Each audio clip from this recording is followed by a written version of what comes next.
The early morning calm in Washington, D.C. was shattered by the high-pitched screech of news alerts firing across every major network. The headlines all screamed the same thing: classified documents leaked, tied to former President Obama. Within moments, newsrooms scrambled, pundits speculated, and a shocked nation braced itself.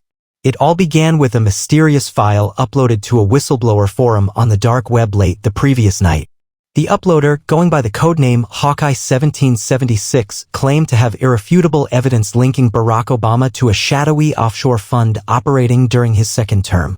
According to the documents, the fund had funneled over $300 million to entities in Africa, Southeast Asia, and Eastern Europe, many of which were later tied to leftist activist groups, digital surveillance firms, and NGOs known for pushing globalist agendas. The documents looked legitimate. Top-secret classification markings, internal memos bearing Obama's digital signature, and communications between high-ranking officials in the Obama White House. Still, skepticism ran high. Was it a hoax? Russian disinformation? Or worse, was it real? As President Donald Trump prepared for his morning intelligence briefing, he was already aware. His chief of staff rushed into the Oval Office holding a printed dossier. "Sir," he said breathlessly, "Karoline is already on it." Karoline Leavitt, the sharp-tongued and unshakable White House press secretary, had made waves ever since Trump returned to the White House. Known for her fearless defense of America First values and her ability to annihilate reporters with facts and fury, Karoline had become a political force in her own right. By 9 a.m., the White House issued an unexpected announcement. Karoline Leavitt would address the nation at 11 a.m. from the Brady briefing room. The press corps was buzzing with rumors and panic. CNN anchors speculated about deepfake attacks. MSNBC floated theories about GOP propaganda. But none of them were prepared for what Karoline was about to drop. As the cameras rolled, Karoline stepped up to the podium with her signature composure, a single folder in her hands. "Good morning," she began. "What I'm about to share with you is not speculation. It is not theory. These are verified, authenticated government records that have been independently confirmed by the Department of Justice and the Office of the Director of National Intelligence." The room went dead silent. Karoline continued, her voice sharp and deliberate. During his presidency, Barack Obama authorized the creation of a covert funding mechanism titled Operation Sovereign Reach. This initiative funneled taxpayer dollars through shell organizations for undisclosed international partnerships. "We have traced millions of those dollars directly to groups now involved in destabilizing governments allied with the United States, and in one case, directly funding surveillance tech used to spy on American citizens." Gasps erupted from the press. A reporter from the Washington Post stood up, visibly shaking. "Are you accusing a former president of treason?" Karoline didn't flinch. "I'm not accusing anyone. I'm presenting facts. The American people deserve to know." Behind the scenes, Barack Obama, who had largely remained out of the limelight during Trump's second term, was said to be blindsided. His private office in D.C. issued a short response within the hour. "These allegations are baseless, politically motivated, and utterly false." But the story was already out. Congress began murmurs of an emergency investigation. GOP lawmakers called for a special counsel. The media, some of it, started turning. And this was just the beginning. While the public buzzed with speculation behind closed doors, a storm was brewing. Just hours after Karoline Leavitt's press briefing, Barack Obama convened a meeting at his Colorado residence in D.C. The guest list included former National Security Advisor Susan Rice, former CIA Director John Brennan, and several ex-administration confidants. Phones were left at the door. The mood? Grim. "This was supposed to stay buried," Obama said, pacing the floor with clenched fists. "How the hell did this surface now?" Rice, ever the pragmatist, leaned forward. "They didn't just find this, Barack. Someone gave it to them. This isn't a random leak. This is an orchestrated move, and Karoline Leavitt was just the trigger." Back at the White House, Karoline wasn't done. She released a follow-up report, a 73-page PDF uploaded to the White House's official site titled The Sovereign Reach Files: What the Obama Administration Hid from the American People. Within 24 hours, it was downloaded over 14 million times. Americans were stunned to read documented memos authorizing partnerships with dubious nonprofits that had ties to CCP surveillance contractors and rogue intelligence networks in the Middle East. But it was one memo in particular that truly broke the dam. Memo number 47. An encrypted email from a private server traced to Obama's personal staff, dated September 14, 2014, revealed an order to suppress domestic media reporting on U.S. intelligence operations overseas. The rationale? Preserve plausible deniability in event of FOIA exposure. The recipient of the email? A then senior aide, now a board member at a major tech corporation that had been openly hostile to President Trump's return. In a rare move, Trump appeared before the press later that evening. The American people deserve truth. We will leave no stone unturned. And I will not allow our democracy to be sold behind closed doors, not by Obama, not by anyone. Cable news imploded. On MSNBC, Rachel Maddow accused Trump of weaponizing his press secretary to destroy a former president. On the flip side, Tucker Carlson, now running his own mega podcast, lit up his audience. Karoline Leavitt just exposed one of the deepest deceptions in modern American history. And if this holds, Barack Obama's legacy will never recover. But the most unexpected voice came from Michelle Obama. In a recorded message posted to Instagram and X, formerly Twitter, she looked directly into the camera and said, "My husband is not a traitor. He has always put this country first. The people slinging these accusations are not looking for truth. They're looking for chaos." And then she added cryptically, "But if they want to fight, they'll get one." That statement hit the airwaves like a thunderbolt. Was Michelle hinting at a political counterattack? Rumors that she might be planning a 2028 run reignited. But for now, Karoline Leavitt had seized the national spotlight. Then, at precisely 2:43 a.m., something happened that changed everything. A masked figure, believed to be a contractor formerly employed by the Obama-era State Department, posted a short video to a decentralized platform. It featured a black screen and a modulated voice. "You want the truth? You only have half the picture. Operation Sovereign Reach was just phase 1. What happens when you find out where the money went after 2016? The internet erupted. Who was this insider? Why now? And what did it mean that the operation continued after Obama left office?" The tension was no longer just about the past. It was clear. This was far from over. The deeper they dug, the darker it got. 3 days after Karoline Leavitt's initial press conference, America's political climate was on fire. Every news cycle revolved around the so-called Sovereign Reach scandal. Congressional hearings were being scheduled. Trump's administration doubled security at key government offices. And Karoline, now hailed by conservative America as the truth torchbearer, was far from finished. She wasn't just exposing old files, she was pulling strings that led to living, breathing institutions. Her next bombshell landed like a missile. In another press briefing, Karoline stood confidently before the White House press corps and uttered the words that would set off a new chain reaction. The Obama Foundation knowingly received funds originating from Operation Sovereign Reach. These funds were funneled through offshore intermediaries disguised as climate outreach organizations.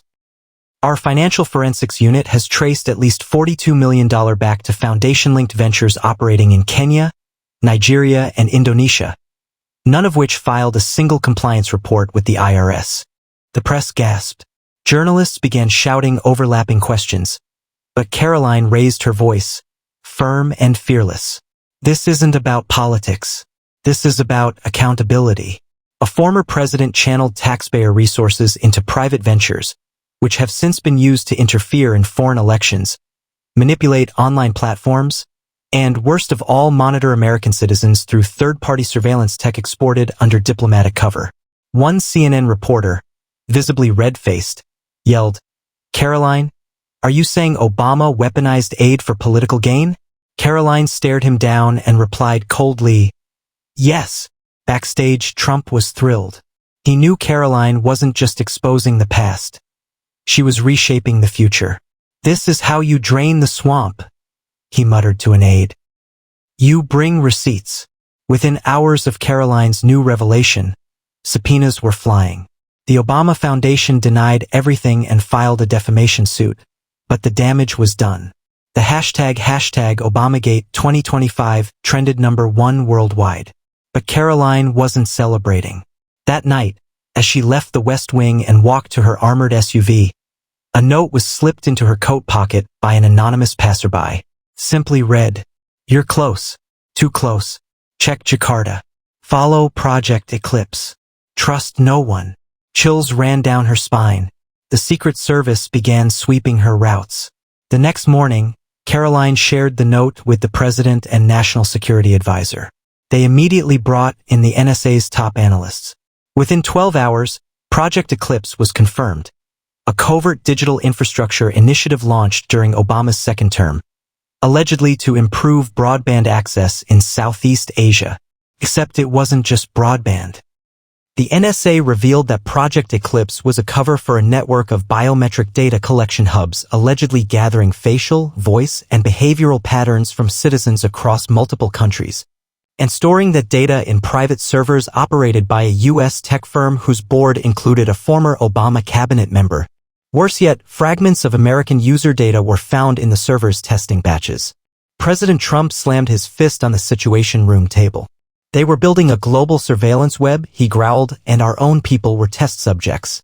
The next morning, Karoline went live on every major network for an unprecedented White House national integrity address. She laid out the findings, the funding trail, the Project Eclipse connection, and the tech companies involved, all with citations, evidence, and calm resolve. Millions watched in shock. Liberals scoffed and denied. Independents were stunned. And conservatives? They saw her as a new American hero. But not everyone stayed silent. A new message appeared online from a verified whistleblower featuring an email chain between a former Obama strategist and a European official. The email ended with a chilling line. Eclipse is only the prototype. Wait until they uncover Aurora. Aurora? What was it? What else was buried beneath the surface? Karoline knew this wasn't the end. It was only the beginning. The whispers about Project Aurora ignited an information war more volatile than anything Karoline Leavitt had encountered. Newsrooms scrambled to verify the existence of this ominous-sounding operation. The White House's Intelligence Task Force, now dubbed the Liberty Commission, was operating 24/7, reviewing old diplomatic cables, cybersecurity reports, and even whistleblower testimonies dating back to 2013. Karoline was at the center of it all. She was no longer just a press secretary. She was the face of a national reckoning. In an emergency meeting with President Trump, NSA Director Hellstrom delivered a shocking update. We've confirmed that Project Aurora was conceived in the final year of Obama's presidency. While Eclipse was about biometric surveillance, Aurora went a step further. It involved predictive behavior algorithms. The goal? To forecast and influence mass populations. Influence how? Trump asked. Hellstrom didn't blink. Through data-guided manipulation of political discourse, social media trends, voting behavior, even public emotion. It was psychological programming at scale. Trump sat back. So, Obama wasn't just watching people. He was shaping them. And it didn't stop after 2016, Karoline added, sliding a document across the table. We found records indicating Aurora Tech was handed off to private entities, some based in Geneva, some in the UAE. Obama may have left office, but his influence was franchised. Trump stood and turned to Karoline. I want you on TV. Tonight. Tell the people what Aurora really is. Karoline nodded. With pleasure. That evening, she gave what many called the most consequential public address since the Reagan era. Standing beneath the presidential seal, she calmly explained how Project Aurora harvested the emotions, reactions, and ideological tendencies of millions of Americans via apps, wearables, smart home devices, and even school technology grants. The data was then used to create psychographic maps, which were sold to lobbying groups and foreign interests to sway public decisions. She ended the address with one devastating sentence. Barack Obama's vision was not just post-partisan, it was post-democratic. The backlash was immediate. Obama's former chief of staff called the accusations science fiction garbage. CNN's Don Lemon, back in the spotlight after joining a rival network, called Karoline an actress in Trump's political theater. But others weren't so quick to dismiss. Elon Musk posted, if Karoline's right, we need to shut down every predictive algorithm now. This is digital culture. Joe Rogan invited Karoline for a special 3-hour episode. She accepted. It shattered Spotify records within 48 hours. Then came the Aurora Papers. An anonymous whistleblower, calling themselves Sentinel, released 600-plus documents including contracts, patents, and email threads. These papers confirmed that a shell company, Unity Horizon Corp., was the front for Aurora's international operations. Guess who sat on their board? Valerie Jarrett, Eric Holder, and most shocking, a former Obama speechwriter now employed at a major U.S. media conglomerate. The people were stunned. The illusion of impartiality in tech and media was cracking. Protesters gathered in D.C. and Seattle chanting, "We are not your program."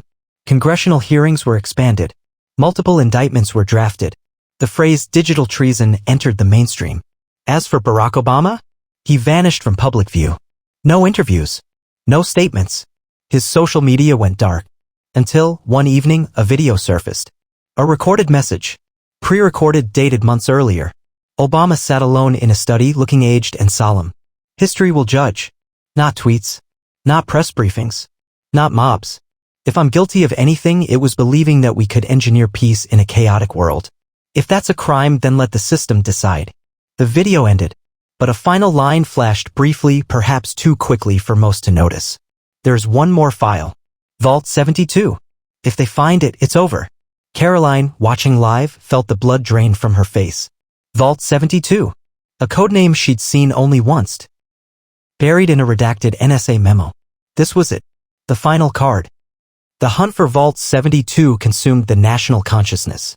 The mystery shrouding it, amplified by Barack Obama's cryptic final words, fueled theories ranging from secret nuclear codes to a kill switch for the internet. But to Karoline Leavitt and the Liberty Commission, it meant one thing: a final repository of truth, a digital vault allegedly hidden within an encrypted satellite relay system launched in the last days of Obama's presidency. Only 3 people had the credentials to access it: the president, the NSA director, and a third unknown party, someone who had eluded public record. That third key, it turned out, was stored in a biometric sequence, one tied to voice and retinal patterns, stored on a drive inside the now-defunct Unity Horizon Corp's overseas satellite station in Reykjavik, Iceland. President Trump greenlit Operation Deep Signal, a covert joint mission between the NSA and U.S. Cyber Command to retrieve the drive before it could be destroyed or relocated. Meanwhile, Karoline Leavitt remained in Washington, tirelessly coordinating public communication and facing hostile media daily. Protests surged in blue states, accusing her of leading a political witch hunt. But red state rallies chanted her name with fervor. When the NSA finally secured the drive and decrypted it using Karoline's voice recorded from her White House press briefings, in a poetic twist, Vault 72 was opened. And what it revealed changed the world. Vault 72 wasn't just documents. It was a full simulation. A hyper-advanced neural net interface named Nexus Polaris, trained on every conceivable geopolitical scenario. It could predict revolutions, economic collapses, election outcomes, even pandemics, weeks or months before they occurred. Created using real-time data from over 1.5 billion global users, its purpose had been outlined in an internal Unity Horizon document. To preemptively engineer a harmonious global order through selective democratic override. Selective democratic override. In plain terms, a way to decide which elections should be allowed to play out and which ones should be nudged, shaped, or interrupted in the interest of global harmony. The software had already influenced the outcomes of several elections abroad.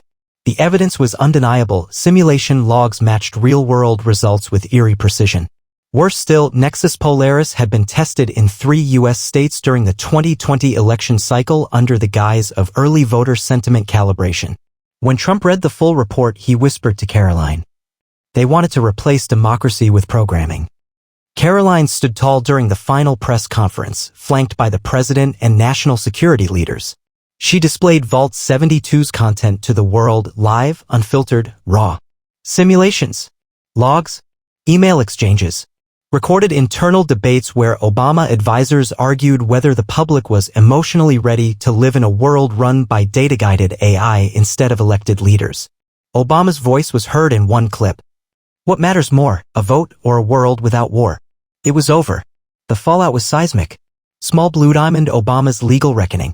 Though the former president himself avoided direct prosecution, several key figures from his administration faced federal charges ranging from illegal surveillance to unauthorized use of AI in electoral systems. A bipartisan agreement was reached to form the Democratic Integrity Commission, tasked with reviewing every major law, election, and media transaction influenced by data manipulation in the last 15 years. Small blue diamond Karoline's legacy. Karoline Leavitt, who began her career as the youngest press secretary in U.S. history, had become a symbol of uncompromising truth. Her name trended globally. Congress proposed a Leavitt Doctrine, a legislative framework to prevent future government-aligned tech manipulations. Some wanted her to run for office. But she declined. In a farewell speech outside the White House, she said, "This isn't about me. It's about what happens when power and data collide without oversight. We are Americans.